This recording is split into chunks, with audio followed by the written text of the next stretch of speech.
జిల్లా వాణి న్యూస్ కి స్వాగతం. బులెటిన్ లో ముందుగా హెడ్లైన్స్ చూద్దాం.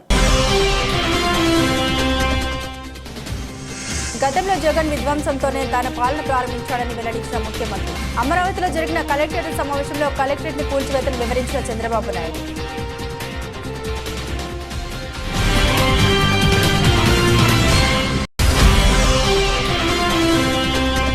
ప్రజల మౌలిక అవసరాలు తీర్చడమే కూటమి ప్రభుత్వం ముఖ్య ఉద్దేశమని స్పష్టం చేసిన జగ్గంపేట ఎమ్మెల్యే జ్యోతుల నెహ్రూ. ఏలేశ్వరం నుండి జగ్గంపేట వరకు నడిచే కొత్త ఆర్టీసీ బస్ సర్వీస్ ను జెండా ఊపి ప్రారంభించిన నెహ్రూ.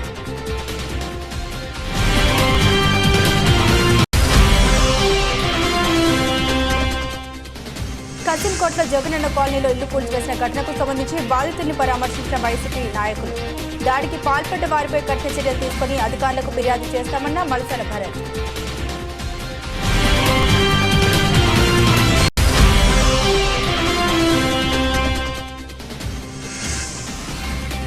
కూటమి నేతల రాజకీయ వేధింపులపై కాకినాడలో కథం తొక్కిన స్కీమ్ వర్కర్లు. కలెక్టరేట్ నుండి జ్యోతిరావు పూలే విగ్రహం వరకు ర్యాలీ నిర్వహించి వినతి పత్రం అందించిన సిఐటి నాయకులు. గత ముఖ్యమంత్రి మొదటి కలెక్టర్స్ మీటింగ్ లోనే విధ్వంసం చేస్తున్నా అని చెప్పి ఆ మీటింగ్ నుండే విధ్వంసం మొదలు పెట్టాడు అని సీఎం చంద్రబాబు నాయుడు అన్నారు. అమరావతిలో కలెక్టర్ల సమీక్ష సమావేశంలో బాబు మాట్లాడారు. చరిత్రలో ఎప్పుడూ లేని విధంగా అధికారులను కూడా బ్లాక్ మెయిల్ చేసిన పరిస్థితి చూసాం. చరిత్రలో చేతకాని పాలనలు, అవినీతి పాలనలు చూసాం. కానీ మొదటిసారి ఒక విధ్వంసం చేసే పాలనను గత ప్రభుత్వంలో చూసామన్నారు. 5 ఏళ్లకు మునుపు ఒక కాన్ఫరెన్స్ పెట్టారు. కొంతమందికి ఉండే ఆఫీసర్లకి, సీనియర్ ఆఫీసర్లకి అందరికీ జ్ఞాపకం ఉంటుంది. అదే ప్రజావేదికలో కలెక్టర్స్ కాన్ఫరెన్స్ పెట్టి ఆనాటి ముఖ్యమంత్రి ఈ కాన్ఫరెన్స్ అవుతానే ఈ బిల్డింగ్ కూలగొడతామని అనౌన్స్ చేసి విధ్వంసానికి శ్రీకారం చుట్టాడు.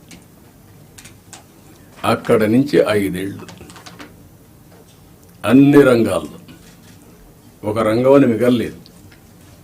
నేను 4వసారి ముఖ్యమంత్రి అయిన తర్వాత ఫస్ట్ టైం నేను ముఖ్యమంత్రి అయ్యాను.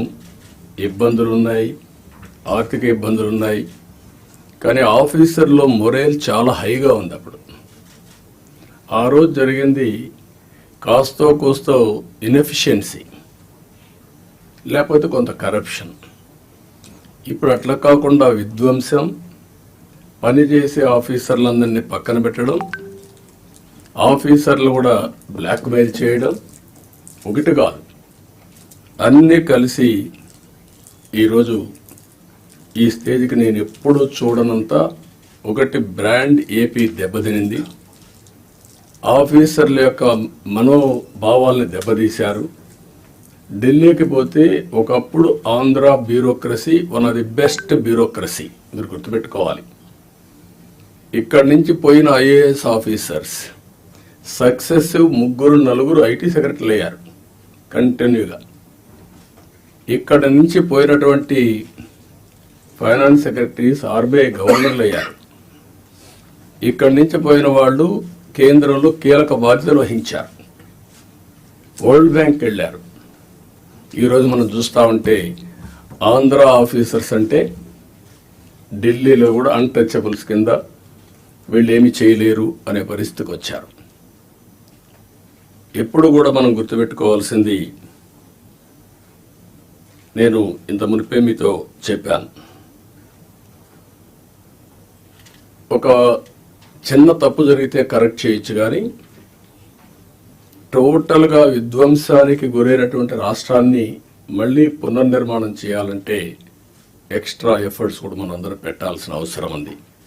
ప్రజల మౌలిక అవసరాలు తీర్చడమే కూటమి ప్రభుత్వ లక్ష్యమని జగ్గంపేట ఎమ్మెల్యే జ్యోతుల నెహ్రూ అన్నారు. ఏలేశ్వరం నుండి వైఎ నరేంద్రపట్నం మీదుగా జగ్గంపేట కాకినాడ వరకు రింగ్ రోడ్డుకు ఆర్టీసీ బస్ సర్వీస్ ప్రారంభించారు. సోమవారం గ్రామ వెంకటేశ్వర స్వామి ఆలయం వద్ద ప్రత్యేక పూజలు నిర్వహించి ఆకుపచ్చ జెండా ఊపి బస్ సర్వీస్ ప్రారంభించిన ఎమ్మెల్యే జ్యోతుల నెహ్రూ అనంతరం బస్సులో కొద్ది దూరం ప్రయాణించారు. రింగ్ రోడ్లో గల గ్రామంలో బస్సుకు స్వాగతం పలికిన నాయకులు. ఈ సందర్భంగా ఆయన మాట్లాడుతూ ప్రతి సామాన్యుడికి ట్రాన్స్పోర్ట్ అందుబాటులోకి తేవాలన్న ఆలోచనతోనే గత తెలుగుదేశం ప్రభుత్వంలో గ్రామీణ ప్రాంతాలకు బస్సు సౌకర్యం కల్పించడం జరిగిందని, ఇదే బస్సు ఈ రూట్లో తిరిగే పరిస్థితి ఉండదని, కానీ గత ప్రభుత్వం వల్ల ఈ బస్సులన్నింటినీ రద్దు చేయడంతో సామాన్యులు ప్రయాణాలకు ఇబ్బంది గురవుతున్నారనే ఉద్దేశంతో మళ్లీ సర్వీసులు పునరుద్ధరించామని తెలిపారు.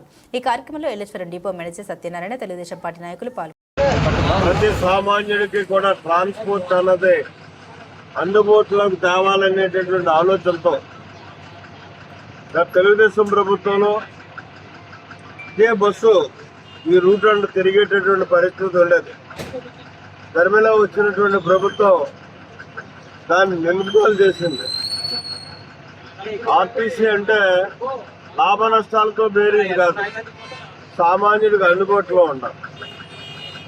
మళ్ళీ ఈరోజు తెలుగుదేశం ప్రభుత్వం వచ్చిన తర్వాత ఈ బస్సుని ఏలేశ్వరం నుంచి మొదలుకొని ఇలా వయ్యా నరేంద్రపట్నం మీదుగా మరి జగ్గంపేట కాకినాడ వరకు తిరగడం జరుగుతుంది. ఇక్కడ జనం ఎక్కే పరిస్థితులు అవసరాన్ని బట్టి ఎన్ని ట్రక్కులన్నా కూడా వేయడానికి సిద్ధంగా ఉన్నాం. ఇక వివరాలకు వెళ్తే అనకాపల్లి నియోజకవర్గం కసింకోట్ల నిన్న జగనన్న కాలనీలో ఇల్లు కూల్చివేసిన ఘటనకు సంబంధించి బాధితుల్ని పరామర్శించారు వైఎస్ఆర్సీపీ నాయకులు. ఘటనకు సంబంధించి బాధితుల నుండి పూర్తి వివరాలు తెలుసుకున్న వైఎస్ఆర్సీపీ నాయకులు ఈ విషయం వైఎస్ఆర్సీపీ అధ్యక్షులు జగన్మోహన్ రెడ్డికి తెలియజేయడం జరిగిందని, బాధితుల్లో అన్ని విధాలుగా ఆదుకుంటామని, ఇటువంటి ఘటన పునరావృతం కాకుండా దానికి పాల్పడిన వారిపై కఠినంగా చర్యలు తీసుకునేలా అధికారులకు ఫిర్యాదు చేస్తామని తెలిపారు. ఈ కార్యక్రమంలో వైఎస్ఆర్సీపీ జిల్లా అధ్యక్షుడు బొడ్డేడ ప్రసాద్, మలసల భరత్, దంతులూరి దిలీప్ కుమార్, మల్లి బోలిబాబు, ఇతర నాయకులు పాల్గొన్నారు. నిన్న తెల్లవారుజామున సుమారు 6 గంటల సమయంలో అనకాపల్లి నియోజకవర్గం కసింకోట పంచాయతీ పరిధిలో ఉన్నటువంటి జగనన్న కాలనీలో బండారు కామేశ్వరి ఆమె కూటమి కార్యకర్తలు ప్రభుత్వం తరపున ప్రభుత్వం మాకు అండగా ఉంది, మేము ఏమైనా చేస్తాం, ఏమైనా చెల్లుతుందని చెప్పి ఇంట్లో వాళ్ళు ఉండగా వాళ్ళు పిల్లలతోని హ్యాండిక్యాప్డ్ పాప బాబు అయితే ఆ పిల్లలు కూడా బయటికి నెట్టి దళితులైనప్పటికీ కూడా మీరు దళితులైనా ఎస్సీ అయినా ఎస్టీ అయినా మమ్మల్ని ఏం చేయలేరు, ఏం పేకలేరు అని చెప్పి తిట్టి వాళ్ళందరినీ చేతులతోని జుట్టుతోని లాగి వాళ్ళు బయటికి లాగి ఇల్లును కోల్చడం జరిగింది. ఇక్కడ చూస్తున్నారు ఈ జగనన్న కాలనీలో అన్ని రూల్స్ ప్రకారం ఇచ్చిన ఇల్లుని, అంటే ఏమైనా తేడాలు ఉంటే ప్రభుత్వ అధికారులు ఎంఆర్ఓ ఆఫీస్ నుంచి కానీ ఎవరైనా దానిపైన చర్యలు తీసుకుంటే బాగుంటుంది. కానీ ఈ పార్టీ తరఫు నుంచి వచ్చినటువంటి కార్యకర్తలు కానీ పార్టీ వ్యక్తులు ఈ విధంగా దారుణంగా వచ్చి బౌన్సర్లను తీసుకొచ్చి బయట ఊర్ల నుంచి ఈ పేదల మీద ఈ విధమైన చర్యలు తీసుకోవడం చాలా బాధాకరం. అనకాపల్లి నియోజకవర్గంలో చాలా ప్రధానమైన రాజకీయ వాతావరణం ఉంది ఇప్పటి వరకు.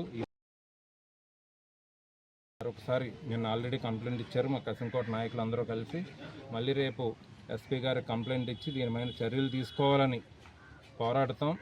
ఈ విధమైనటువంటి కార్యకలాపాలు చేయడం మంచిది కాదని, అంటే ఎవరైతే ఇప్పుడు నాయకులుగా ఉన్నారో గెలిచిన వాళ్ళు కానీ పెద్దవాళ్ళు అందరూ ఉన్నారు కూటమిలో, వాళ్ళందరికీ మేము చెప్పనవసరం లేదు. చాలా పెద్ద నాయకులు, వాళ్ళు తెలుసుకొని అంటే వాళ్ళు చెప్తే ఆగిపోయేటోళ్ళే వాళ్ళ కార్యకర్తలు కాబట్టి ఈ విధమైనటువంటి చర్యలు చేపట్టకుండా వాళ్ళు సహకరిస్తారని, అదేవిధంగా ఈ కుటుంబానికి బండారు కామేశ్వరి అనేటువంటి కుటుంబానికి ఏ విధమైన నష్టం జరిగిందో వాటికి నష్టపరిహారం, అలాగే వాళ్ళ వేధింపులకి సాగనివ్వకుండా, ఎందుకంటే 2 రోజుల క్రితమే బయ్యవరం గ్రామంలో కూటమి నాయకులు కార్యకర్తల వేధింపుల వల్ల తట్టుకోలేక బాబురావు అనే కార్యకర్త సూసైడ్ చేసుకోవడం జరిగింది. కాబట్టి ఇవన్నీ దృష్టిలో ఉంచుకొని ప్రజలు ప్రశాంతంగా ఎక్కువ మెజార్టీ ఇచ్చి గెలిపించారు మీ ప్రభుత్వాన్ని కానీ ఇక్కడ ఎమ్మెల్యేని కానీ ఎంపీని కానీ. కాబట్టి దాన్ని మీరు నిలబెట్టుకొని మీరు ప్రజలకి మంచి గవర్నెన్స్ అందిస్తారని కోరుకుంటూ, అలాగే మా నాయకులందరి తరఫున ఈ కుటుంబానికి మేము అందరం అండగా ఉంటాం. తప్పకుండా దీని గురించి పోరాడతాం, పై అధికారులకి తీసుకెళ్తాం. రానున్న రోజుల్లో ఇటువంటి కార్యకలాపాలు జరగకుండా చూసుకొని మా వైపు నుంచి మేము వార్త అందిస్తామని తెలియజేస్తాం. ఏర్పడి సుమారుగా 2 మాసాలు పూర్తయింది. రాష్ట్రంలో అనేక రకాలుగా కూటమి ప్రభుత్వం నాయకులు ప్రజలపైన ప్రజల ఆస్తులపైన దాడులు వేరే జిల్లాల్లో మనం చూస్తున్నాం. కానీ విశాఖ జిల్లా అనుభూతి చాలా ప్రశాంతమైన జిల్లా. ఇటువంటి కార్యక్రమాలు ఇప్పుడు ఏ ప్రభుత్వాలు ఉన్నప్పటికీ కూడా ఇక్కడ ప్రధానికానికి ఇటువంటి కార్యక్రమాలు హర్షించాయి. ఈరోజు జగనన్న కాలనీలో ఒక పేదరాలు ఇల్లు కట్టుకున్నప్పుడు, దానికి అన్ని అనుమతులతో ఇల్లు కట్టుకున్నప్పుడు తెల్లవారుజాను వచ్చి కూటమి పేరు చెప్పి, కూటమి ప్రభుత్వంలో ఉన్న నాయకుల పేర్లు చెప్పి ఈ ప్రాంతంలో భయాందోళన వాతావరణం తీసుకొచ్చి ఒక పట్టపగలు జేసీబీని పట్టుకొని వచ్చి ఇల్లులో మనుషులు ఉండగానే ఈ విధంగా ధ్వంసం చేయడం మీరు కళ్ళారా చూశారు. ఏ రకంగా ఇల్లు ధ్వంసం అయింది అంటే ప్రాణాలు కూడా వాళ్ళ ప్రాణాలు పోయినా పర్వాలేదు కానీ ఇల్లు కూల్చేయాలనేటువంటి లక్ష్యంతో కొంతమంది దుండుగులు కూటమి ప్రభుత్వంలో ఉన్నటువంటి కార్యకర్తల సహకారంతో వాళ్ళు ఇతర ప్రాంతాల నుంచి కూడా మరి బౌన్సర్లు తీసుకొచ్చి ఇక్కడ భయానక వాతావరణాన్ని సృష్టించడం జరిగింది. ఇది మంచి సాంప్రదాయం కాదు. మన ప్రాంతంలో ఇటువంటి వాతావరణం ఎప్పుడూ లేదు. ఇటువంటి రాజకీయాలని ఏ రాజకీయ పార్టీ ప్రేరేపించినా దాన్ని స్వాగతించినా అది ప్రజలు తిరస్కరించేటువంటి చేత్కారానికి గురయ్యే ప్రమాదం ఉంది. ఈ ప్రాంతంలో ఇందాక మా సోదరుడు భరత్ గారు చెప్పినట్లుగా ఒక మంచి మెజార్టీ, మీకు మంచి పరిపాలన అందించమని ఒక మంచి మెజార్టీతో ఇక్కడ గెలిపించారు. మీకు తెలిసి జరిగిందని మేమైతే అనుకోం కానీ మీ పేరు చెప్పి ఇక్కడ చేస్తున్నారు కాబట్టి ఇటువంటి కార్యక్రమాలని అడ్డుకోవాల్సిన నైతిక బాధ్యత ఇక్కడ గెలిచిన శాసనసభ్యులు, పార్లమెంట్ సభ్యులపైన, ప్రభుత్వం పెద్దలపైన ఉందని ఖచ్చితంగా చెప్తున్నాం.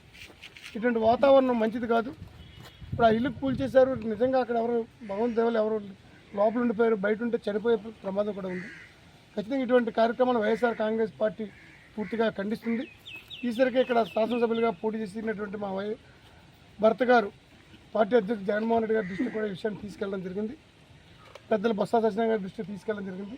ఖచ్చితంగా ఈ బాధిత కుటుంబానికి వైఎస్ఆర్ కాంగ్రెస్ పార్టీ భర్త గారి నాయకత్వంలో ఖచ్చితంగా అందరం కూడా అండగా నిలబడతాం. వీళ్ళకి న్యాయం జరిగే వరకు వైఎస్ఆర్ కాంగ్రెస్ పార్టీ వీళ్ళకి అండగా ఉంటుంది. వీళ్ళకి న్యాయం జరిగే వరకు బాధిత కుటుంబాల తరఫున మేము పోరాటం చేస్తాం, పై అధికారులకు వినియోగిస్తాం. ఖచ్చితంగా ఎవరైతే దోషులు ఉన్నారో వాళ్ళు ఖచ్చితంగా శిక్షించాలి. రేపు భవిష్యత్తులో ఇటువంటి కార్యక్రమాలు జరగకుండా ఉండాలన్నా, భవిష్యత్తులో ఇటువంటి దాడులు జరగకుండా ఈ ప్రాంతం ప్రశాంతంగా ఉండాలన్నా ఖచ్చితంగా ఈ దాడులు చేసిన వ్యక్తులపై చట్టపరమైన చర్యలు తీసుకోవాలి. నిజంగా వాళ్ళు ఇది ఏదైనా లీగల్గా ఏదైనా ఇష్యూస్ ఉంటే దానికి రెవెన్యూ డిపార్ట్మెంట్ ఉంది, లీగల్గా కోర్టులు ఉన్నాయి, తద్వారా పరిష్కరించుకోవాలి తప్ప భౌతికంగా ఈ రకంగా చట్టాన్ని చేతిలో తీసుకుని ఈ రకమైన దాడులు ప్రజాస్వామ్యవాదులందరూ కూడా ఖండించాల్సిన అవసరం ఉంది. ఖచ్చితంగా ఈ కుటుంబానికి వైఎస్ఆర్ కాంగ్రెస్ పార్టీ జగన్మోహన్ రెడ్డి గారి నాయకత్వంలో, స్థానికంగా భరత్ గారి నాయకత్వంలో ఆ కుటుంబానికి అండగా ఉంటుందని చెప్పి తెలియజేస్తారు. కాకినాడ జిల్లాలో మరియు రాష్ట్ర వ్యాప్తంగా కూటమి నేతల రాజకీయ వేధింపులపై స్కీమ్ వర్కర్లు కాకినాడలో కదం తొక్కారు. ఉద్యోగ భద్రతకై నినదించారు. రాజకీయ కారణాలతో తొలగించిన వారిని బేషరతుగా విధుల్లోకి చేర్చుకోవాలని వారు డిమాండ్ చేస్తూ కలెక్టరేట్ నుండి జ్యోతిబాపుల విగ్రహం వరకు ర్యాలీ అనంతరం కలెక్టరేట్ వద్ద సిఐటియు ఆధ్వర్యంలో ధర్నా నిర్వహించారు. సమస్యలతో కూడిన వినతి పత్రం జిల్లా సబ్ కలెక్టర్కి అందించారు. ఈ ధర్నాని ఉద్దేశిస్తూ సిఐటియు జాతీయ ఉపాధ్యక్షురాలు జి బేబీరాణి, జిల్లా సిఐటియు అధ్యక్షులు దువ్వ శేషుబాబ్జీ, ఆశా వర్కర్లు యూనియన్ జిల్లా ప్రధాన కార్యదర్శి Chandramalla Padma, AP anganwadi workers and helpers union జిల్లా అధ్యక్షురాలు దడాల పద్మ, ఏపీ వెలుగు వివోఏ ఉద్యోగుల సంఘం జిల్లా ప్రధాన కార్యదర్శి గంగా భవాని మాట్లాడారు. ఈ కార్యక్రమంలో సిఐటియు జిల్లా ప్రధాన కార్యదర్శి చెక్కల రాజకుమార్, జిల్లా కోశాధికారి మాలికరమణ, వర్కింగ్ కమిటీ సభ్యులు మేడ్శెట్టి వెంకటరమణ, తొట్టిపూడి రాజా, నక్కల శ్రీను, అంగన్వాడీ సంఘం నాయకులు దాడి బేబీ, రమణమ్మ, జ్యోతి, ఆశా సంఘం నాయకులు భారతి, పద్మావతి, మురళీదేవి, విమల, భార్గవి, మాలక, నాగలక్ష్మి, వేణి, వివోఏ సంఘం జిల్లా కోశాధికారి మేరీ, మధ్యాహ్న భోజన సంఘం నాయకులు వాసంశెట్టి కుమారి, మంగా, కోపిశెట్టి కుమారి, శానిటేషన్ వర్కర్స్ భూలక్ష్మి, నాగమణి తదితరులు పాల్గొన్నారు. రాష్ట్ర ప్రభుత్వం ఎన్నికల ముందు అనేక హామీలు ఇచ్చింది. అయితే ఎన్నికల ముందు ఇచ్చిన హామీలన్నీ వాస్తవాలు కాదు అని చెప్పి కొంతమంది అంటున్నారు. ఆ వాస్తవాల ప్రభుత్వం ఇది, లేకపోతే అవాస్తవాల ప్రభుత్వమే తేల్చుకోవాల్సిన అవసరం ఉంది. లేదంటే స్కీమ్ వర్కర్లని రాజకీయ వేధింపులు ఉండవు, మీకు ఉద్యోగ భద్రత కల్పిస్తాము, మీ కనీస వేతనాలు అమలు చేస్తామని చెప్పారు. అలా చెప్తేనే వీళ్ళందరూ ఓట్లేశారు. కానీ ఈరోజు ఏం చెప్తున్నారు, మొత్తం మీరు ఇల్లుకి వెళ్ళిపోండి, మా వాళ్ళు వస్తారని చెప్తున్నారు. బీఓఎల్ని, మిడ్ డే మీల్ వర్కర్లని, అంగన్వాడీల మీద, అలాగే ఆశాల మీద వేధింపులు విపరీతంగా పెరిగిపోయినాయి. ఫీల్డ్ అసిస్టెంట్ల మీద 104, 108 మీద కూడా వేధింపులు పెరిగినాయి. కాబట్టి ఈ రాజకీయ వేధింపులు అనేవి తక్షణం ఆపండి. ఈ వేధింపులుగా నిరసనగానే రాష్ట్ర వ్యాప్తంగా అన్ని జిల్లా కలెక్టరేట్ల ముందు ఈ రోజు ఆందోళన జరుగుతుంది. కాకినాడ జిల్లాలో కూడా వేధింపులు పెరిగినాయి. కొంతమంది ఎమ్మెల్యేలతో మాట్లాడారు. బీఓఏలు వెళ్ళి ఎమ్మెల్యేలు ఏం చెప్పారు, మా కార్యకర్తల వల్లే మేము నెగ్గామని చెప్తున్నారు. మీ కార్యకర్తల వల్లే నెగ్గారంటే మీరు రిగ్గింగ్ లో వచ్చారా, లేదా స్కీమ్ వర్కర్లు ప్రజలందరూ ఓట్లయితే వచ్చారా మీరు తేల్చుకోవాలి. ఆ సమాధానం ప్రజలకు చెప్పాలని చెప్పేసి డిమాండ్ చేస్తామన్నాం. మరొకటి చెప్తున్నాం, 5 ఏళ్ళకోసారి ప్రభుత్వం మారినప్పుడల్లా స్కీమ్ వర్కర్లు ఎళ్ళకెళ్ళిపోండి అని చెప్తున్నారంటే ఒక ఎమ్మెల్యే అయితే ఇంటికి వెళ్ళిపోతాడు. ఎందుకంటే ఎమ్మెల్యే 5 సంవత్సరాలే, ఆ తర్వాత అతనికి 50,000 రూపాయలు పెన్షన్ వస్తుంది. అతను చనిపోతే భార్యకి 25,000 పెన్షన్ వస్తుంది. కనీసం మీరు 25,000 అయినా 5 ఏళ్ళకోసారి స్కీమ్ వర్క్ ఉద్యోగం తొలగించి 25,000 పెన్షన్ ఇచ్చేయండి, అందరూ వెళ్ళిపోతారు, మీకు గొడవ ఉండదు. అంతే తప్ప ఎమ్మెల్యేలకు ఇచ్చే రాయితీలు, మంత్రులకు ఇచ్చే రాయితీలు మీరు మాత్రం లక్షలు మింగేస్తూ ఈవేళ స్కీమ్ వర్కర్లు వెళ్ళకపోండి అంటే 45 సంవత్సరాలు దాటేసిన తర్వాత వాళ్ళు ఏ డిపార్ట్మెంట్ లో వీళ్ళకి ఉపాధి కల్పిస్తారు? వాళ్ళ కుటుంబాలు ఎలా బ్రతకాలి? ఈ ఆలోచన ఉండదా మీకు? ఇప్పటికైనా రాజకీయ వేధింపులు ఆపండి, తక్షణం ఉద్యోగ భద్రత కల్పించండి, కనీస వేతనాలు అమలు చేయండి, పిఎఫ్ పిఎస్ఐ బోనస్ వంటి సౌకర్యాలు ఇవ్వాలని డిమాండ్ చేస్తా ఉన్నాం.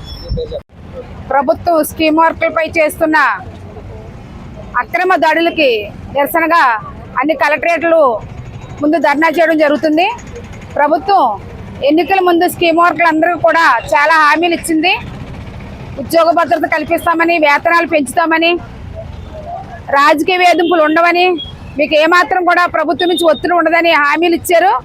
కానీ హామీలు ఇచ్చి ఎన్నికల్లో గెలిచి మరి ఎమ్మెల్యేలు చేస్తున్నారో లోకల్ కార్యకర్తలు చేస్తున్నారో తెలియదు. అనేక చోట్ల అంగన్వాడీలకైతే పల్నాడు జిల్లా, సత్యసాయి జిల్లా, కడప ఆయా ప్రాంతాల్లో రాజకీయ వేధింపులు గురి చేసి చాలా ఇబ్బందులు పెట్టి రాజీనామాలు చేసేంత వరకు కూడా తీసుకొస్తున్నారు. ఇప్పుడు చాలా మంది ఆత్మహత్య చేస్తున్నారని కూడా ప్రయత్నిస్తున్నారు అంగన్వాడీలు. అలాగే ఆర్పీలు కూడా తీశారు. తుని, కోటనందూరు, తొండింగి, యూకత్పల్లి మండలంలో అంగన్వాడీ ఆర్పీలు తొలగించడం జరిగింది. ఆశాలను కూడా తొలగించే ప్రయత్నం చేస్తుంది ప్రభుత్వం. ఇటువంటి ప్రయత్నం కానీ ప్రభుత్వం చేస్తే కనుక ఎట్టి పరిస్థితి సహించేది లేదు. స్కీమ్ వర్క్లో ఈ పోరాటాన్ని మరింత ఉధృతం చేస్తామని ఈ సందర్భంగా డిమాండ్ చేస్తున్నాం. ఇప్పటికైనా ముఖ్యమంత్రి గారు, ఉప ముఖ్యమంత్రి గారు కూడా కలువ చేసుకుని ఎమ్మెల్యేలకు మీటింగ్లు పెడతారు, కార్యకర్తలు మీటింగ్లు పెడతారు మాకు తెలియదు. కానీ ఆ స్కీమ్ వర్కుల మీద మాత్రం రాజకీయ వేధింపులు జరిగితే ఊరుకున్నది లేదని ప్రభుత్వం మేము డిమాండ్ చేసి హెచ్చరిస్తున్నాం. కాకినాడ జిల్లా ఏలేశ్వరం మండల తహసీల్దార్ కార్యాలయం వద్ద 4 ప్రజా సమస్యలపై CPI ML Vinod Mishra, organising కార్యదర్శి కోసిరెడ్డి కన్నేశ్వరరావు ఆధ్వర్యంలో మహాధర్నా నిర్వహించారు. స్థానిక బాలాజీ చౌక్ సెంటర్లో నిరసన చేపట్టి అక్కడి నుండి తహసీల్దార్ కార్యాలయం వరకు నిరసన చేపడుతూ భారీ ర్యాలీగా వెళ్లి డిప్యూటీ తహసీల్దార్కి వినతి పత్రం అందజేశారు. ఈ సందర్భంగా మీడియాతో మాట్లాడుతూ ఏలేశ్వరం మండలంలో పరిమితడక, జే అన్నవరం, తిరుమాలి, అడ్డతీగల మండలం కొత్తూరుపాడులో గిరిజన దళిత పేదలకు చెందవలసిన భూములు భూస్వాముల అక్రమంలో ఉన్నాయని పలుమార్లు అధికారులకు విన్నవించుకున్నా పట్టించుకోవడం లేదని అధికారులు వెంటనే స్పందించి గిరిజనులకి, దళితులకి న్యాయం చేయని పక్షంలో ఉద్యమం తీవ్రతరం చేస్తామని హెచ్చరించారు. ఈ కార్యక్రమంలో సోమల, కుశల, నాగులపల్లి అర్జునుడు, గండెటి నాగమణి, గుమ్మడి పాదలమ్మ, దొమ్మెటి లక్ష్మి, పారేపల్లి అజ్జమ్మ, మషరపు రాజారావు, తీగల రాజారావు, వల్లి కొండయ్య, కందుల క్రాంతి కుమార్, ఒమ్మి అప్పన్న, ఎం రాజబ్బాయి, కందుల ప్రసాద్ తదితరులు పాల్గొన్నారు.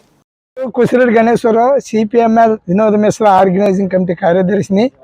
వేళ ఏలేశ్వరంలో ఆర్టీసీ కాంప్లెక్స్ నుండి ర్యాలీగా బయలుదేరి అలాగే బాలాజీ చౌక్ సెంటర్లో నిరసన కార్యక్రమం నిర్వహించి ఏలేశ్వరం మండల తహసీల్దార్ కార్యాలయం వద్ద మహాధర్నా నిర్వహించడం జరిగింది. ఏలేశ్వరం మండలంలో 4 ప్రధానమైనటువంటి ప్రజా సమస్యలైనటువంటి డిమాండ్స్ ఏమైతే ఉన్నాయో అనేక సార్లు మండల తహసీల్దార్ వారికి, ఆర్డీఓ గారికి, కలెక్టర్ గారికి వీళ్ళందరికీ ఇచ్చిన 5 సంవత్సరాల నుంచి తిరుగుతున్నాం తప్ప ఒక్క సమస్య కూడా మాకు ఈ యొక్క అధికారుల నుంచి పరిష్కారం కాలేదు. అందులో ప్రధానమైనటువంటి సమస్యలు ఏంటంటే ఈ యొక్క ఏలేశ్వరం మండలంలో ఉన్నటువంటి పరిమితడక అలాగే జయన్నవరం గ్రామస్తులు గిరిజనులు ఎవరైతే ఉన్నారో వాళ్ళు 20 సంవత్సరాల నుంచి కొండపోటు సాగు చేసుకుంటా ఉన్నారు. ఆ కొండపోటు భూమి అడ్డతీగల మండల పరిధిలో ఉంది. అది రాజవమ్మింగ్ రేంజ్ పరిధి. అది ఎప్పుడో సర్వే అయిపోయి ఉంటే ఆ గ్రామ సభ తీర్మానం కూడా జరుగుంటే అక్కడ 2 ఎమ్మెల్యేలు, వైఎస్ఆర్ పార్టీ ఎమ్మెల్యేలు 2 కూడా దెబ్బలాడుకుని అవి పక్కన పెట్టేసారు తప్ప ఇంతవరకు ఇవ్వలేదు. ఈ మధ్య కాలంలో గ్రామ సభ జరిగింది. దాన్ని ఆన్లైన్లో నమోదు చేయమని కూడా చెప్పడం జరిగింది. అది ఆన్లైన్లో నమోదు చేయడానికి ఇక్కడ మండల తహసీల్దార్ దగ్గర నుంచి రికమెండేషన్ లెటర్ వెళ్ళాలని చెప్తా ఉన్నారు. తక్షణం ఆ సమస్యని ఈ యొక్క అధికారులు నిర్వహించకపోతే మేము అంచెలుగా ఉద్యమాన్ని తీవ్రతం చేసి వంట వార్పు కూడా ఈ మండల తహసీల్దార్ కార్యాలయం వద్ద నిర్వహిస్తామని చెప్తా ఉన్నాం.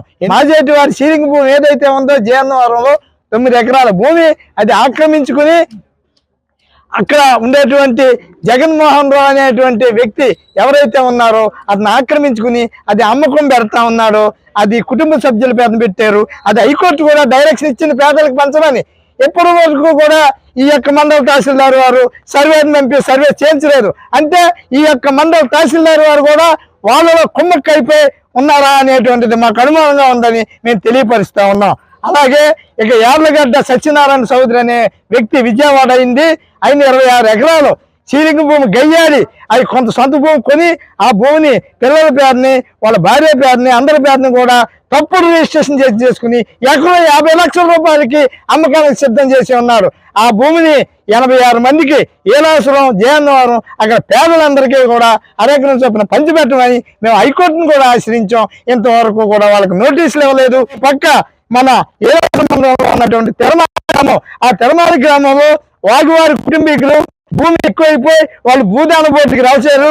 ఆ భూదాన పోటీకి రాసింది వీళ్ళు బినామీ పేర్లు కొంతమంది ఊళ్ళో ఉద్యోగ పేర్లు పెట్టి వాళ్ళే పొన్నుకిచ్చుకుని గున్నబాబు అది అనుభవంతా ఉన్నారు.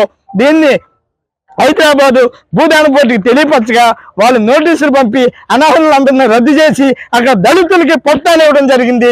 ఆ పట్టాలు పట్టుకుని మేము ఎంఆర్ఓ ఆఫీస్కి వస్తే మేము పరిశీలిస్తున్నామని 2 సంవత్సరాల నుంచి వేదంటున్నారు తప్ప ఆ యొక్క పట్టాల ద్వారా వాళ్ళ పేరుని అడంగంలో ఉన్నటువంటి పాత వాళ్ళ పేరుని రద్దు చేసి బ్లాక్ లిస్ట్ లో పెట్టకుండా ఆయన మరి ఎందుకు ఇలా చేస్తున్నాడో మాకు అర్థం కాలేదు. ఆ ఎంఆర్ఓపై చర్యలు తీసుకుని అక్కడ పట్టాలు ఉన్నటువంటి ఈ యొక్క తిరుమల దళితులకు ఆ భూమి ఆన్వారు చేయకపోతే ఉద్యమం తీవ్రతం చేస్తామని సిపిఎంఎల్ వినోద్ మిశ్రా పార్టీ తరఫున నేను విజ్ఞప్తి చేస్తా ఉన్నాను. అనకాపల్లి జిల్లా కశింకోట మండల కేంద్రంలోని జోగరన్న కాలనీ సమీపంలోని సర్వే నెంబర్ 83లో సుమారు 74 సెంట్ల భూమి మా తల్లిదండ్రుల నుంచి వీలునామా ద్వారా నాకు సంక్రమించిందని వారసురాలు వేగి కొండమ్మ అన్నారు. ఆదివారం సాయంత్రం ఆమె స్థానిక విలేకరులతో మాట్లాడుతూ వారసత్వంగా నాకు ఈ భూమి వచ్చిందని, మా అమ్మ బుద్ధ కన్నమ్మ వీలునామా రాస్తూ మా అక్క చెల్లెమ్మల కష్ట నష్టాలు చూడాలని, తల్లిదండ్రులు లేకపోయినా పుట్టినింటి ఆనవాయితీలు నేను చూసుకుంటానని నమ్మకంతో నా పేరున వీలునామా రాశారని, నాటి నుండి అక్కడ పాకలు వేసుకుని పశువుల్ని మేపుకుంటూ జీవనం సాగిస్తున్నామని అన్నారు. గత ప్రభుత్వం హయాంలో స్థానిక వైసీపీ నాయకులు అడ్డగోలుగా మా జీరాయితీ భూమిని ప్రభుత్వ భూమిగా రికార్డులు మార్పింగ్ చేసి మాకు అన్యాయం చేశారని ఆవేదన వ్యక్తం చేశారు. ఈ విషయంపై మేము కోర్టును ఆశ్రయించగా ఇంట్రిమ్ ఆర్డర్ వేశారని, ఇప్పటికీ కోర్టు పరిధిలోని కేసు ఉండగా సదరు స్థలంలోకి ప్రవేశించి నిర్మాణం చేస్తే మేమెలా సహించగలమని ఆవేదన వ్యక్తం చేశారు. అందువల్లే యంత్రాల సహాయంతో అక్రమ నిర్మాణం తొలగించామని, అనుమతులు లేకుండా నిర్మాణం చేస్తే ఎలా అని, అందుకే తప్పని పరిస్థితుల్లో అక్రమ నిర్మాణం తొలగించామని బాధిత కుటుంబ సభ్యులు వేగ నూకరత్నం, ఆలదిలి, పొలిమేర శ్రీను ఈ సందర్భంగా వివరించారు. అందులోని నా పెళ్ళి అయిన కానీ ఇందులోని గీదలాట మేపుకొని పాకాట పెట్టుకొని ఉండేవాళ్ళమి. ఉంటే లాగేసుకొని సెట్లాట కొట్టించేసుకొని మమ్మల్ని సైడ్ చేసేసి తోసేశారు. మమ్మల్ని ఉన్నా సరే ఉండకుండా మా అబ్బాయి వాళ్ళని కూడా కోర్టులో వీళ్ళే పెట్టారు కేసుల్లోని. అలాగైనా సరే మేము ఉన్నామని పాక కట్టుకున్నా సరే లాగి పారేసి ఇప్పే పారేనారు, మమ్మల్ని తోసేశారు. ఇప్పుడు అందు గురించి ఇప్పుడు మా మమ్మీకి న్యాయం చెయ్యాలనేసి మేము అనుకుంటున్నాం.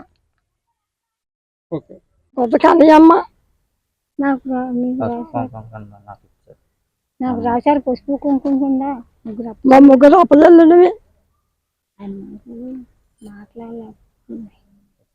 చెప్పు. ఇంట్లో వీళ్ళు వేక్ కమనమ్మ గారిది. దీంట్లో వైసీపీ ప్రభుత్వం ఉన్న గత ప్రభుత్వం వాళ్ళు మళ్ళా బుల్లిబాబు ఈ అక్రమంగా అమ్ముకోవడమో ఏదో చేశారు. ఇది వేగి కొండమ్మ గారు సొంతం, వాళ్ళ దగ్గర కాగితాలు అయ్యి ఉన్నాయి అన్ని పక్క. గత కొన్ని సంవత్సరాలుగా వీళ్ళు గేదెలు ఇందులో మేపేవారు, కానీ పాకలు కూడా ఉండి అవన్నీ తీసి పారేసి చాలా దౌర్జన్యంగా వీళ్ళ మీద ఒంటి మీద చేయడం, అలరాడుగా రోడ్డు మీద టెంట్ వేసి మండల ఆఫీస్ దగ్గర నిరాహార దీక్ష కూడా చేశారు. కానీ వీళ్ళని అన్యాయంగా ఎంతో దౌర్జన్యంగా వాళ్ళు వైసీపీ ప్రభుత్వం వాళ్ళు ఈ లేఅవుట్ని వేసేసి ఈ 74 సెంట్ల ఇల్లులు అమ్ముకోవడం జరిగింది. కానీ వీళ్ళకి చెప్పిన ఆలకించలేదు. కానీ వీళ్ళకి న్యాయం చేయాలని కూటమి తరఫు నుండి మేము కోరుకుంటున్నాం. వీళ్ళు పేదోళ్ళండి, పేద ప్రజలకి న్యాయం చేయాలని మేము కోరుకుంటున్నామండి. జై హింద్. 83లో ఉన్న సైట్ ఇది. మా అమ్మమ్మ గారికి వాళ్ళ అమ్మగారు పసుపు కుంకుమ కింద ఇచ్చారు. దాన్ని ఏమొచ్చి ఈ పోయిన ప్రభుత్వం వచ్చిన తర్వాత మమ్మల్ని బాగా అన్యాయం చేసి బయటకు తోసేశారు. ఎంతకన్నా అడ్డుకున్నా తీసుకెళ్ళి స్టేషన్లో పడేసి నానా ఇబ్బందులు పెట్టారు. ఇప్పటికీ కూడా మేము బాగా ఇప్పుడు ప్రభుత్వం వచ్చింది కాబట్టి వీళ్ళైనా న్యాయం చేస్తారని మనం కోరుకుంటున్నాం. గత ఇది 74 సెంట్లో ఈ సైట్ ఇది. పక్కన ఒక 30 సెంట్లు ఉంది, 30 సెంట్ల సైట్ ఉంది. దాన్ని కూడా బేరం పెట్టారు వాళ్ళు. ఇది ఈ సైట్ ఇందులో ఇల్లులు కట్టగా అది బేరం పెట్టి మమ్మల్ని అన్యాయం చేశారు. ఇప్పుడు అది కూడా మన బుల్లిబాబు గారే అన్నీ చేయించడం జరిగింది. ఇది కూడా మనం కోర్టుకి వెళ్ళిన తర్వాత ఆర్డర్ ఇచ్చింది కోర్టు మీదే అని చెప్పేసి మాకు ఆర్డర్ ఇచ్చిన తర్వాత కూడా మేము దిగిన తర్వాత మమ్మల్ని కొట్టడానికి మరి రెడీ పడ్డారు, కొట్టారు కూడా. ఇంతకు మించి మేము ఇంతకంటే దాని అయితే ఇక్కడ మేము ఆత్మహత్య చేసుకొని చచ్చిపోవడం తప్ప ఇంక మేము చేసేది ఏమీ లేదు. ఎన్టీఆర్ జిల్లా కంచుకచర్ల తహసీల్దార్గా నూతన బాధ్యతలు చేపట్టిన విజయహనవి మీడియాతో మాట్లాడారు. నా దృష్టికి వచ్చిన ప్రతి సమస్యపై స్పందిస్తామని 24/7 ప్రజలకు అందుబాటులో ఉంటారని, నేరుగా కానీ ఫోన్ ద్వారా కానీ తమ సమస్యను తెలియజేయవచ్చని అన్నారు. నా దృష్టికి వచ్చిన ప్రతి సమస్య పట్ల తక్షణమే స్పందించి పరిష్కరిస్తామని, గ్రామాల వారీగా పెండింగ్ ఉన్న ఫైల్స్ను తీసి పరిష్కార ప్రయత్నం చేస్తున్నామని, సర్టిఫికెట్స్ విషయంలో జాప్యం జరగకుండా చూస్తామని అన్నారు.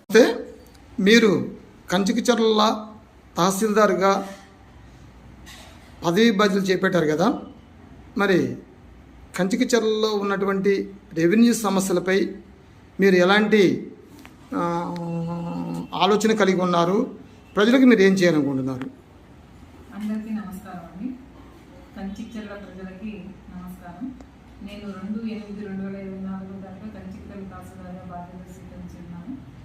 కంచుకచర్ల ప్రజలకు తెలియజేసేది ఏంటంటే, మీరు ఎటువంటి సమస్య అయినా కూడా నా దృష్టికి ఏ టైంలో అయినా కానీ తీసుకురావచ్చు. ఈవెన్ డైరెక్ట్ ఫోన్ కాల్ అయినా చేయొచ్చు, నైట్ టైం అయినా కూడా. నేను ఆఫీస్లో ఉన్న టైంలో నా దగ్గరికి వచ్చి మీ సమస్య ఏంటి అనేది ముఖాముఖిగా నాకు ఎక్స్ప్లెయిన్ చేయొచ్చు. మీరు మీ సమస్యను పిలిచి మీ సమస్యను చూసి నేను దాన్ని ఎలా సాల్వ్ చేయాలి అనేది ఇమ్మీడియట్గా సాల్వ్ చేసేదానికి మ్యాక్సిమం ట్రై చేస్తాను. పెండింగ్ విషయాల్లో మీరు ఏమైనా చొరవ చూపుతారా? యాక్చువల్గా నేను ఆల్రెడీ ఆఫీస్లో కూడా అసలు మనకు విలేజ్ వైజ్ ఎటువంటి లాంగ్ పెండింగ్ ఇష్యూస్ ఉన్నాయి అనేది నేను షార్ట్అవుట్ చేస్తున్నాను. ఆ లిస్టు తీసుకొని నేను ఇయర్ వైజ్ ఎక్కడ లాంగ్ పెండింగ్ ఇష్యూస్ ఉన్నాయని చూసి ఆ ఫైల్ని కంపల్సరీ మూవ్ చేసేదానికి మ్యాక్సిమం ఇన్స్ట్రక్షన్స్ కూడా ఇచ్చాను. మ్యాక్సిమం ట్రై చేస్తాను. ఎటువంటి పెండింగ్ ఫైల్ అనేది లేకుండా ఆఫీస్లో చూడడానికి 100% నేను కృషి చేస్తాను. మీ ఆఫీస్ ముందు ఒక్కో సర్టిఫికేట్కి ఒక్కొక్క నిర్ణీత కాలాన్ని లేక సమయాన్ని లేక రోజుల్ని పెట్టడం జరిగింది. అంతకు మించి జాప్యం జరుగుతుంది మేడం.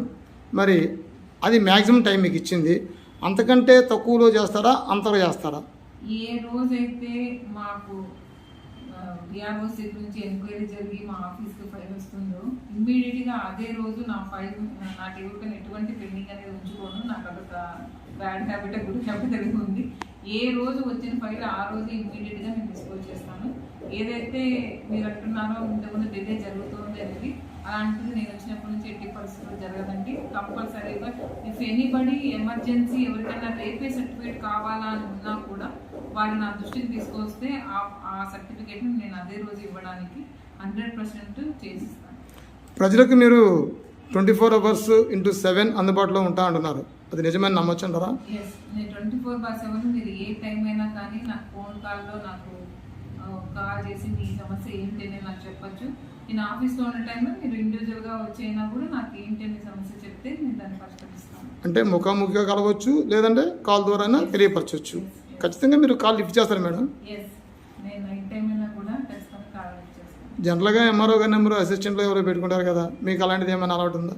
నాకు అసిస్టెంట్ పెట్టుకునే అలవాటు లేదండి. నాకు సింగిల్గా నేనే కష్టపడి ప్రతి ఫైల్ ప్రతి పేపరు నేనే చూసుకొని జాగ్రత్తగా చేసుకునే అలవాటు నాకు ఉంది. నేను సపరేట్గా ఎవరిని అసిస్టెంట్ పెట్టుకోను. చివరిగా కంచుకచర్ల రెవెన్యూ పరమైనటువంటి ఎటువంటి సమస్య వచ్చినా మీరు ఏం చెప్తారు అనేది చివరి మాటల్లో? ఎటువంటి సమస్య వచ్చినా కూడా రెవెన్యూ పరంగా నా దృష్టికి కంపల్సరీ తీసుకోవాలండి. జెన్యూన్ అయితే అది జెన్యూన్ అయితే ఖచ్చితంగా రూల్ పోర్షన్ చూసి ఖచ్చితంగా నేను అవి ఎంత లాంగ్ పెండింగ్ కేసెస్ అయినా కూడా ఆ ఫైల్ని ప్రాసెస్ చేయడానికి ఫస్ట్ పోర్షన్లో ఉంటాను. నాకు ఛాలెంజింగ్గా ఉన్న సబ్జెక్టులు తీసుకొని వాటిని క్లియర్ చేయడం నాకు చాలా ఇష్టం. ఎటువంటి సమస్య ఉన్నారో నా దగ్గరికి ఏ టైంలో కానీ తీసుకురండి, నేను వాటిని సాల్వ్ చేస్తానికి నేను తప్పకుండా ప్రయత్నిస్తాను. ఎన్టీఆర్ జిల్లా మైలవరం వివిఆర్ ప్రభుత్వ జూనియర్ కళాశాలలో చదువుతున్న 250 మంది విద్యార్థులకు విద్యా కానుక స్టూడెంట్స్ కిట్, సైడా పాఠ్య పుస్తకాలు, నోట్ పుస్తకాలు, బ్యాగులు ఎన్టీఆర్ జిల్లా టీడీపీ అధ్యక్షులు మాజీ మంత్రి నెట్టెం రఘురాం మరియు మైలవరం నియోజకవర్గ జనసేన పార్టీ ఇన్ఛార్జ్ అక్కల రామ్మోహన్ రావు అలియాస్ గాంధీతో కలిసి వసంత కృష్ణప్రసాద్ పంపిణీ చేశారు. ముందుగా కళాశాల ఆవరణంలో మొక్కలు నాటారు. ఈ సందర్భంగా కృష్ణప్రసాద్ మాట్లాడారు. ఈ కార్యక్రమంలో టీడీపీ ముఖ్య నాయకులు, నేతలు, కార్యకర్తలు పాల్గొన్నారు. ఉపగ్రహం కింద నుంచి పైదాకా ఒకటే వెళ్తాం. రకరకాల దిశల్లో ఆ రాకెట్ మారుతా మళ్ళీ రెండో దిశ ఫైర్ అవుతా పైకి వెళ్తుంది. మీది 10th క్లాస్ వరకు ఒక దిశ, ఇంటర్మీడియట్ అంతా ఒక దిశ. దీని తర్వాత 4 సంవత్సరాల ఎడ్యుకేషన్, ఇంజనీరింగ్ కావచ్చు లేకపోతే డిగ్రీ కావచ్చు, అది ఒక దిశ. మీ చివరి దిశ తర్వాత పీజీకి వెళ్ళినప్పుడే. కాబట్టి మీరందరూ గుర్తుంచుకోవాల్సింది, మీకు ఈ ఇటీవల భారతదేశంలో పుట్టిన ఒక మహానుభావుడు మీ స్టూడెంట్స్ అందరికీ ఉత్తేజపూర్వకమైనటువంటి ప్రసంగాలు, వాళ్ళకి భావితరాలకు కావాల్సినటువంటి మంచి ఆలోచన కలిగించిన వ్యక్తి ఎవరయ్యా అంటే అబ్దుల్ కలాం గారు. మీరు కళలు కనండి, కళలను సాకారం చేసుకోండి అని చెప్పారు. కళలు కనమంటే నేను సినిమా హీరోలు అవుదాం, హీరోయిన్ అవుదాం, లేదా పాటలు పాడదాం, డ్యూయెట్లు, ఇవన్నీ కాదు. మీరు సినిమాలు చూడొద్దని అట్లా పాటలు పాడుకోవద్దని చెప్పట్లా. కానీ మీరేమి కావాలి, యద్భావం తద్భవతి. మీరేం కావాలని మీరు కోరుకుంటారో మనసుల్లో, రాబోయే రోజుల్లో మన మనసు పైనుంచి భగవంతుడి ఆశీస్సులు కూడా అదే జరుగుతాయి. మీరు మీ జీవితంలో ఉన్నతంగా ఎదగాలని కోరుకోవాలంటే ఒక్కరోజే ప్రెసిడెంట్ ఆఫ్ ఇండియా కావాలి, ప్రైమ్ మినిస్టర్ కావాలని కోరుకోకూడదు. మీరున్న సమకాలీన పరిస్థితుల్లో మా క్లాసులో టాప్ 10లో నేను ఉండాలి, మంచి మార్కులతో నేను పై తరగతికి వెళ్ళాలి, అలాగే అక్కడికి వెళ్ళిన తర్వాత మళ్ళీ బెస్ట్ టాప్ 5లో ఉండాలి. ఈ రకంగా అందరూ అనుకుంటా వెళ్తే ఖచ్చితంగా అవకాశాలు వస్తాయి. ఇందాక గాంధీ గారు చెప్పినట్టు, అదిగో వాడి బాబు ఏదో చేసి సంపాదించాడు, వాడికి సైకిల్ ఇచ్చాడు, మోటార్ సైకిల్ ఇచ్చాడు, వాడు పై ఆడతా పాడతా తిరిగి మార్కులు తెచ్చుకుంటాడు, ఏముండదు. వాళ్ళ తల్లిదండ్రులు ఏం చేసినా మీరు కష్టపడితేనే మీకు వస్తుంది. నేను ఎమ్మెల్యేనైనా లేకపోతే నేను కోట్ల రూపాయలు ఆస్తిపాస్తులు సంపాదించుకున్నా మా అబ్బాయి వాడు చదువుకుంటేనే వాడికి వస్తుంది, కానీ నా దాన్ని బట్టి వాడికి ఏమీ రాదు. ఈ తరం వరకే ఉంటుంది. కాబట్టి మీ తల్లిదండ్రులు ఉద్యోగస్తులు కావచ్చు, వ్యవసాయదారులు కావచ్చు, వ్యాపారస్తులు కావచ్చు, మీకు ఈ రోజులో వచ్చిన అవకాశాన్ని సద్వినియోగపరచుకోండి. తప్పకుండా మీరందరూ జీవితంలో ఉన్నత శిఖరాలకి చేరాలని, మీకు ఈ రోజున మాకు ఆ రోజు లేనివన్నీ ఈ రోజు మీకు చాలా ఉన్నాయి. మేము చదువుకున్న అన్ని రోజులు మాకు కనీసం పెన్సిల్ ఇచ్చిన వాళ్ళు కూడా ఎవరు లేరు. ప్రభుత్వాలు ఏ రకమైన సాయాలు ఆ రోజు చేసిన పరిస్థితులు లేవు. కానీ ఈ రోజున మీకు ఎన్నో రకాలుగా ప్రభుత్వాలు తోడ్పాటు అందిస్తూ ఉన్నాయి. వీటన్నిటిని ఆలోచించండి. కానీ ఆ రోజున్న జనాభా పోటీకి ఈ రోజున్న జనాభా పెరుగుదలకి మనం ఈ రోజు ఇక్కడ ఈ కాలేజీలో ఈ క్లాస్లో ఉన్న మీరు పోటీ పడటం కాదు.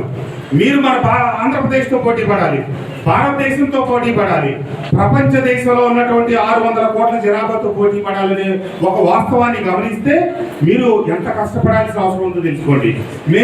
అనకాపల్లి జిల్లా వైఎస్ఆర్సీపీ పార్టీ కార్యాలయంలో వైఎస్ఆర్సీపీ పార్టీ నాయకులతో విస్తృత స్థాయి సమావేశం ఏర్పాటు చేశారు. నియోజకవర్గ ఇన్ఛార్జ్ మలసాల భరత్ కుమార్ రాబోయే జీవీఎంసీ స్టాండింగ్ కమిటీ ఎన్నికలు, స్కూల్ కమిటీ ఎన్నికలు, ఉత్తరాంధ్ర ఎమ్మెల్సీ ఎన్నికలకు సిద్ధమవ్వాలని పిలుపునిచ్చిన భరత్ కుమార్ రాష్ట్ర మాజీ ముఖ్యమంత్రి వైఎస్ జగన్మోహన్ రెడ్డి దిలీప్ మేరకు ఉత్తరాంధ్ర ఎమ్మెల్సీగా బొత్స సత్యనారాయణ నిలబెట్టడం జరిగింది. ఆయనకు అందరూ మద్దతు తెలిపి గెలిపించుకుని జగన్మోహన్ రెడ్డికి జట్టుగా ఇవ్వాలని కార్యకర్త మీటింగ్లో పిలుపునిచ్చారు. ఈ సమావేశానికి జిల్లా అధ్యక్షులు బొద్దిరి ప్రసాద్, మాజీ ఎంపీ సత్యవతి మరియు నాయకులు, కార్యకర్తలు తదితరులు పాల్గొన్నారు. వైఎస్ఆర్ కాంగ్రెస్ పార్టీ అభ్యర్థిగా మరి ఉత్తరాంధ్రలోనే మంచి పేరున్న నాయకుడిగా, రాష్ట్రంలోనే మంచి పేరున్న నాయకుడిగా బొత్స సత్యనారాయణ గారు వైఎస్ఆర్ కాంగ్రెస్ పార్టీ అభ్యర్థిగా గౌరవ మాజీ ముఖ్యమంత్రి పార్టీ అధ్యక్షుడు బొత్స సత్యనారాయణ గారి తాలూకా నియామకం ఉమ్మడి విశాఖ జిల్లాలో ఉన్నటువంటి అందరి ప్రజాప్రతినిధుల అభిప్రాయాలు తీసుకుంటారు, సమన్వయకర్తల అభిప్రాయాలు తీసుకుంటారు. అందరూ కూడా ఏకాభిప్రాయంతో బొత్స సత్యనారాయణ గారిని ఎంపిక చేయడం జరిగింది జగన్మోహన్ రెడ్డి గారి సమక్షంలో. మరి ఈరోజు వైఎస్ఆర్ కాంగ్రెస్ పార్టీ అభ్యర్థిగా బొత్స సత్యనారాయణ గారు స్థానిక సంస్థల కోటాలో ఎమ్మెల్సీని పోటీ చేస్తున్నారు. సంఖ్యాపరంగా 615 మంది వైఎస్ఆర్ కాంగ్రెస్ పార్టీ ఓటర్లు ఉన్నారు. కేవలం 215 మంది మాత్రమే ఓటమికి సంబంధించినటువంటి ఓటర్లు ఉన్నారు.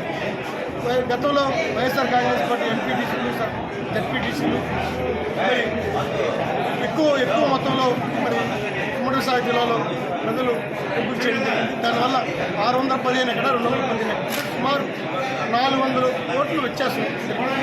అయినప్పటికీ కూడా ఈరోజు కూటమి ప్రభుత్వం అభ్యర్థిని పోటీ పెడతారనడం చాలా ప్రజాస్వామ్యానికి బట్టలు పెట్టడం. ఇలాంటి ఏ రకంగా మీరు అభ్యర్థులు పెడతారు అంటే వైఎస్ఆర్ కాంగ్రెస్ పార్టీలో ఉన్నటువంటి అభ్యర్థుల్ని కొనుగోలు చేస్తామని చెప్పడం కదా ఇండైరెక్ట్గా.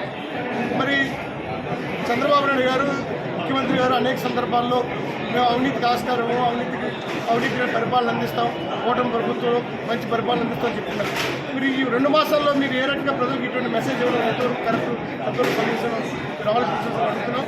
కేవలం మీరు కొనుగోలు చేయకపోతే ఎంతమంది 400 వ్యత్యాసాన్ని ఏ రకంగా పోర్చగలరనేది ఇప్పుడు మీరు ప్రజలకు చెప్పాల్సి అవుతుంది. ఇటువంటి పరిణామాలు ప్రజాస్వామ్యంలో మంచిది కాదు. గతంలో కూడా ఏ రాజకీయ పార్టీ ఇచ్చినా దీన్ని ప్రజలు తిరస్కరించారు, తిప్పుకుంటారు. అదే పరిస్థితి మీకు కూడా ఎదురవబోతుందని చెప్పి ఈ ద్వారా అందరికీ నమస్కారం. ఈరోజు అనకాపల్లి నియోజకవర్గ విస్తృత స్థాయి సమావేశం ఏర్పాటు చేయడం జరిగింది. దీనికి మా పార్టీ నాయకులు పెద్దలు అయినటువంటి దిలీప్ కుమార్ గారు, అలాగే అనకాపల్లి జిల్లా పార్టీ ప్రెసిడెంట్ అయినటువంటి ప్రసాద్ గారు, మాజీ పార్లమెంట్ సభ్యురాలు సత్యవతమ్మ గారు, కార్పొరేటర్లు, జడ్పీటీసీలు, ఎంపీటీసీలు, మాజీ దేవాలయ చైర్మన్లు, కార్యకర్తలు అందరూ పెద్ద ఎత్తున పాల్గొని ఈ సమావేశాన్ని సక్సెస్ చేశారు. దీనికి ముఖ్య కారణం రేపు ఎల్లుండి జరగబోయే జీవీఎంసీ స్టాండింగ్ కమిటీ ఎలక్షన్లు, అలాగే హై స్కూల్ కమిటీ చైర్మన్ ఎలక్షన్లకి, అలాగే ఎమ్మెల్సీగా బొత్స గారిని అభ్యర్థిగా వైఎస్ఆర్ కాంగ్రెస్ పార్టీ నుంచి నిలబెట్టడం జరిగింది. దానికి మా కార్యకర్తలు, మా నాయకులు అందరమే కలిసికట్టుగా పనిచేసి ఈ 3 ఎన్నికల్లో వైఎస్ఆర్ కాంగ్రెస్ పార్టీ జెండా ఎగరవేయాలని నిర్ణయించుకొని అందరిమీ సమన్వయంగా పనిచేసి, ముఖ్యంగా ఎమ్మెల్సీ ఎన్నికల్లో బొత్స సత్యనారాయణ గారిని మంచి మెజారిటీతో, ఇప్పటికే వైఎస్ఆర్ కాంగ్రెస్ పార్టీకి 1 సైడ్ మెజారిటీ ఉంది. 600 పైచీలుగా ఓట్లు వైఎస్ఆర్ కాంగ్రెస్ పార్టీకి ఉంటే సుమారు 200 చిల్లర ఓట్లు కూటమికి ఉన్నాయి. అయినప్పటికీ వాళ్ళ క్యాండిడేట్ని పెడుతున్నారు కాబట్టి తప్పకుండా 400 ఓట్ల మెజారిటీకి తప్పకుండా వైఎస్ఆర్ కాంగ్రెస్ పార్టీ ఎమ్మెల్సీ అభ్యర్థిగా పోటీ చేసినటువంటి బొత్స సత్యనారాయణ గారిని గెలిపించుకొని జగన్మోహన్ రెడ్డి గారికి గిఫ్ట్గా మేము అందించడానికి అందరం కలిసికట్టుగా పనిచేస్తామని నిర్ణయించుకోవడం జరిగింది. దీనికి మా నాయకులందరూ ఆమోదించి అందరూ సహకరిస్తున్న మాట ఇచ్చారు. అందరికీ ప్రత్యేకంగా ధన్యవాదాలు తెలుపుకుంటున్నాను. కాకినాడ జిల్లా జోగంపేట స్థానిక కాకినాడ రోడ్లో గల ఎన్టీఆర్ కాంస్య విగ్రహం వద్ద ప్రతి సోమవారం తెలుగుదేశం పార్టీ ఆధ్వర్యంలో నిర్వహిస్తున్న అన్న క్యాంటీన్కు ఈ వారం ఆర్థిక సహాయం అందించారు. స్వారికి ఆడప గృహలక్ష్మి జ్ఞాపకార్థం భర్త ఆడప వెంకట్రావు కుమార్తెలు భావన, కృష్ణప్రియ ఆర్థిక సహాయంతో ఏర్పాటు చేసిన అన్న క్యాంటీన్ను ప్రారంభించి పేదలకు అన్నం వడ్డించిన ఎమ్మెల్యే జ్యోతుల నెహ్రూ ఈ సందర్భంగా ఆయన మాట్లాడుతూ గత ప్రభుత్వం పేదల నోటికాడి అన్నం లాగి అన్న క్యాంటీన్లు రద్దు చేసినందుకు నిరసనగా జగంపేటలో గత సంవత్సరం 7 మాసాలుగా అన్న క్యాంటీన్ నిర్వహించడం జరుగుతుందన్నారు. పేదల ఆకలికి తీర్చేందుకు ఈ ప్రభుత్వం ఆగస్టు 15 నుండి రాష్ట్ర వ్యాప్తంగా అన్న క్యాంటీన్ల ఏర్పాటుకు ప్రభుత్వం ఏర్పాట్లు చేస్తూ ఉందని, జగ్గంపేటలో అన్న క్యాంటీన్ ఏర్పాటు చేసే వరకు దాతల సహకారంతో ఈ అన్న క్యాంటీన్ కొనసాగుతుందని తెలిపారు. ఏదైతే అన్న క్యాంటీన్ రద్దు చేయడం జరిగిందో దాన్ని మళ్ళీ మన ప్రభుత్వం వచ్చేంత తర్వాత పెట్టే వరకు కూడా మేము అన్న క్యాంటీన్ రన్ చేయడం జరుగుతుంది ప్రతి సోమవారం.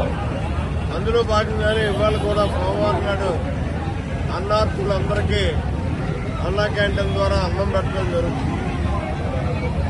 ఇది పోస్ట్ రోజులే ఆగస్టు 15 అయితే రాష్ట్ర ప్రభుత్వం తరఫున అన్న క్యాంటీన్ రన్ అవుతుందని అనుకుంటున్నాం. అప్పుడు రన్ అయితే దీన్ని ఆఫ్ చేస్తాం, లేదంటే కొనసాగిస్తాం. అల్లూరి సీతారామరాజు జిల్లా రంపచోడవరం నియోజకవర్గం అడ్డతీగల మండలం గొంటువానిపాలెం ఏలేశ్వరం రోడ్డు మరమ్మతుల పనులని రంపచోడవరం ఎమ్మెల్యే ఎం శిరీషాదేవి, ఆమె భర్త నియోజకవర్గ తెలుగు యువత అధ్యక్షుడు ఎం విజయభాస్కర్ల చేతుల మీదుగా కొద్దిసేపు క్రితమే ప్రారంభించారు. అనంతరం పాఠశాల ఆవరణ ప్రాంగణంలో ఏర్పాటు చేసిన సభ కార్యక్రమంలో ఎమ్మెల్యే శిరీషాదేవి మాట్లాడారు. ప్రస్తుతం తాత్కాలికంగా మరమ్మతుల పని చేసి వర్షాకాలం ముగిసిన వెంటనే నూతన రోడ్డు వేయడానికి ప్రాతినిధ్యం కృషి చేస్తామని ఆమె తెలిపారు. ఇదే నేపథ్యంలో గొంటువానిపాలెంలో తెలుగుదేశం పార్టీ జెండాను స్థానిక తెదేపా నాయకులు, కార్యకర్తల సమక్షంలో ఎమ్మెల్యే శిరీషాదేవి ఆవిష్కరించారు. ఈ కార్యక్రమంలో అడ్డతీగల రాజబొమ్మంగి, తెలుగుదేశం, జనసేన మరియు బీజేపీ నాయకులు, కార్యకర్తలు పాల్గొన్నారు.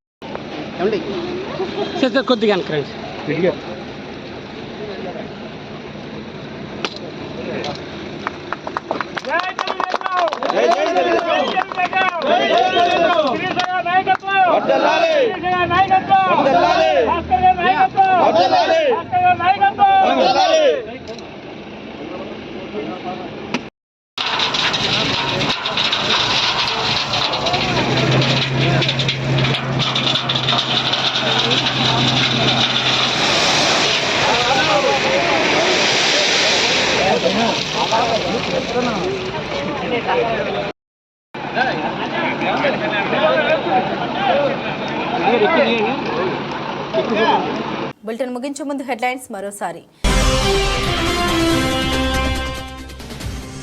గతంలో జగన్ విధ్వంసంతోనే తన పాలన ప్రారంభించాడని వెల్లడించిన ముఖ్యమంత్రి. అమరావతిలో జరిగిన కలెక్టరేట్ సమావేశంలో కలెక్టరేట్ ని కూల్చివేతను వివరించిన చంద్రబాబు నాయుడు.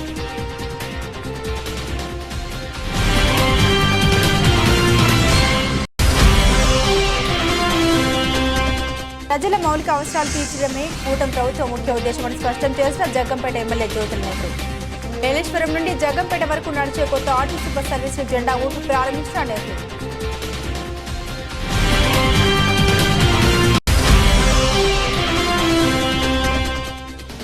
కసిన్కోట్ల జగనన్న కాలనీలో ఇల్లు కూల్చివేసిన ఘటనకు సంబంధించి బాధితుల్ని పరామర్శించిన వైసీపీ నాయకులు. దాడికి పాల్పడ్డ వారిపై కఠిన చర్యలు తీసుకుని అధికారులకు ఫిర్యాదు చేస్తామన్న మల్సల భరత్.